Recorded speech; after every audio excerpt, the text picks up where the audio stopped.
నమస్కారం. ఇది సంగతికి స్వాగతం. భారతీయ చలనచిత్ర పరిశ్రమకు బీజం పడి 100 ఏళ్లు కావస్తున్నాయి. తెలుపు నలుపుల చలనచిత్రాలు కావవి.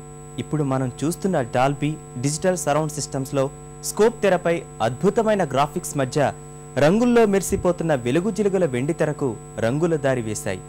రాజా హరిశ్చంద్ర మూకీ చిత్రంతో దాదాసాహెబ్ ఫాల్కే మన దేశ చలనచిత్ర పరిశ్రమకు పితామహుడయ్యారు.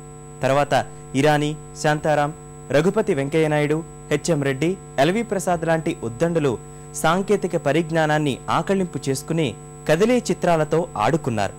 భారతీయ చలనచిత్రానికి మార్గదర్శకులయ్యారు. ఆపై చిత్రాలకు మాటలు నేర్పారు, రంగుల్లో ముంచారు, పాటలు పాడించారు. యుద్ధాలు, నృత్యాలు, పౌరాణిక పాత్రలను తెరపైనే చూపించి రంజింపచేశారు. ప్రేక్షకులతో ఈలలు వేయించారు.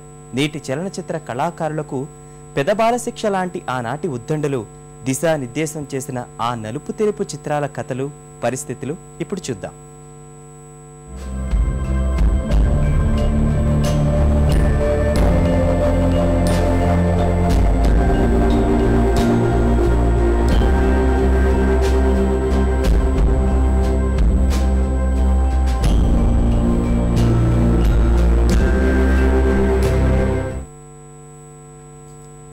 భారతీయ చలనచిత్ర పరిశ్రమకు పునాదిరాయి పడి 100 ఏళ్లవుతోంది. దాదాసాహెబ్ ఫాల్కే భారతదేశంలో మొట్టమొదటి పూర్తి నివిడిగల నిశ్శబ్ద చిత్రాన్ని నిర్మించి మరపురాని ఘట్టాన్ని ఆవిష్కరించారు. అప్పటికే అమెరికా, బ్రిటన్లో మూకీ చిత్రాలతో ఉర్రూతొలగిస్తున్న సమయంలో సొంత ఆసక్తితో దాదా మొదలుపెట్టి గొప్ప ప్రయత్నమే రాజా హరిశ్చంద్రగా రూపుదిద్దుకుంది. నేడు భారతీయ చిత్ర పరిశ్రమకంటూ గొప్ప గుర్తింపు ఉందంటే అందుకు దాదాసాహెబ్ ఫాల్కే చేసిన సాహసమే కారణమని చెప్పొచ్చు. రాజా హరిశ్చంద్ర చలనచిత్ర నిర్మాణ కాలం నాటి ఆసక్తికర పరిస్థితులు ఇప్పుడు చూద్దాం.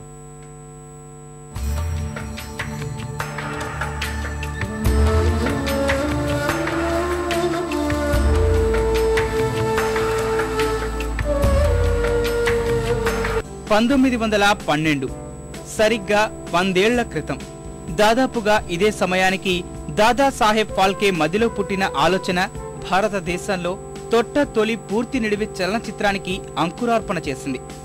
ఆ ఆలోచన వచ్చే నాటికి ఆయనకు 42 ఏళ్లు.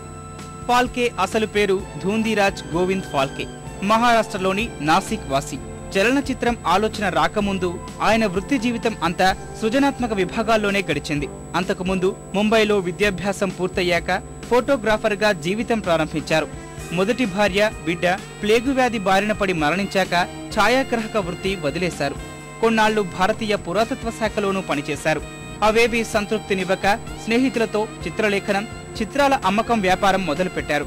లిథోగ్రఫీ, ఓలియోగ్రఫీలో ఫాల్కే నైపుణ్యం సంపాదించారు. జర్మనీ సందర్శించి చిత్రకళలోనూ చిత్రీకరణలోనూ అక్కడి ఆధునిక యాంత్రిక పరిజ్ఞానాన్ని తెలుసుకున్నారు.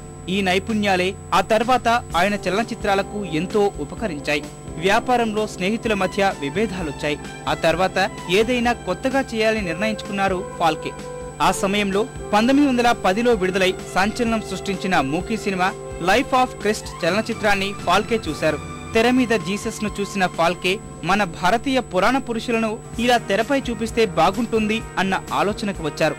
భారతీయుల మదిలో చిరస్థాయిగా నిలిచిపోయిన చక్రవర్తి సత్యహరిశ్చంద్రుడి ఇతివృత్తాన్ని కదిలే బొమ్మల రూపంలో తెరపై చూపించాలని 1912లో దాదా నిర్ణయించుకున్నారు.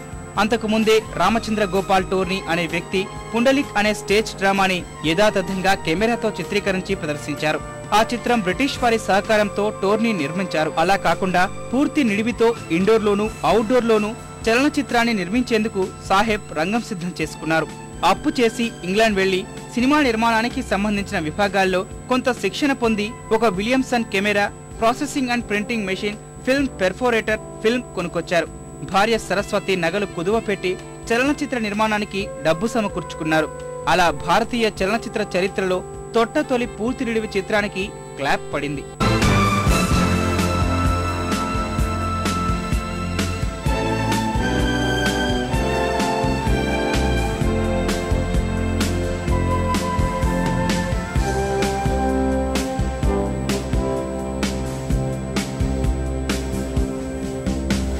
హాలీవుడ్ చిత్రసీమలో 1894 నాటికి మూకీ సినిమాలు ఉర్రూతలూగిస్తున్నాయి. 1920 చివరి నాటికి టాకీ చిత్రాల శాఖం మొదలైంది. మూకీ టాకీల సంధి దశలో భారతదేశంలో రాజా హరిశ్చంద్ర నిశ్శబ్ద చిత్రానికి దాదాసాహెబ్ ఫాల్కే స్టార్ట్ యాక్షన్ చెప్పారు.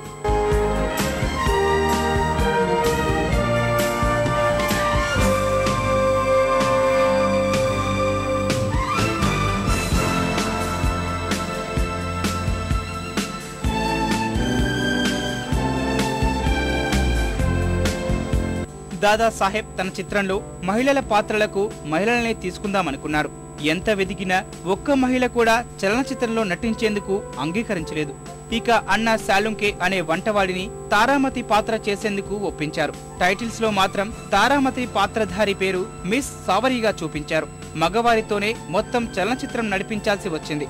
రాజా హరిశ్చంద్రగా దత్తాత్రేయ దామోదర్ దబే, విశ్వామిత్రగా జీవి సేన్ కనిపించారు.